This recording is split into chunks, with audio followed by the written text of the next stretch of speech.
Pemirsa, sebagai upaya memberi kenyamanan kepada pengunjung wisata pantai, Kabupaten Aceh Besar menggelar pelatihan pemandu wisata Bala Wisata Lifeguard. Kegiatan ini dilaksanakan Dinas Pariwisata Pemuda dan Olahraga Kabupaten Aceh Besar.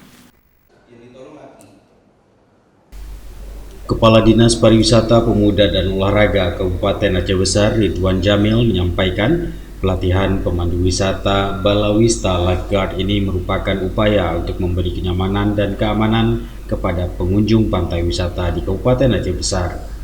Upaya ini dilakukan untuk mengantisipasi terjadinya kecelakaan pengunjung pantai, terutama di saat cuaca ekstrim. Ridwan Jamil menyebut selama ini pihaknya telah melakukan upaya peringatan melalui pemasangan pamflet pengumuman di kawasan pantai yang berbahaya untuk berenang dan mandi. Namun hal tersebut memberi dampak berkurangnya pengunjung ke pantai tersebut dan mempengaruhi pendapatan masyarakat. Ya, bahwasanya kita tahu di lokasi destinasi wisata, terutama di wilayah Bahari, sepanjang pantai kerap sekali terjadi kecelakaan orang tenggelam. Hampir saban bulan barangkali kalau kita rata-ratakan per 2 minggu sekali terjadi korban. Nah, untuk itu kita mencoba untuk melatih dan mengedukasikan kepada para pengelola destinasi tersebut supaya memahami pentingnya untuk memastikan adanya kenyamanan dan keamanan terutama bagi pengunjung supaya terhindar dari musibah yang tidak kita inginkan.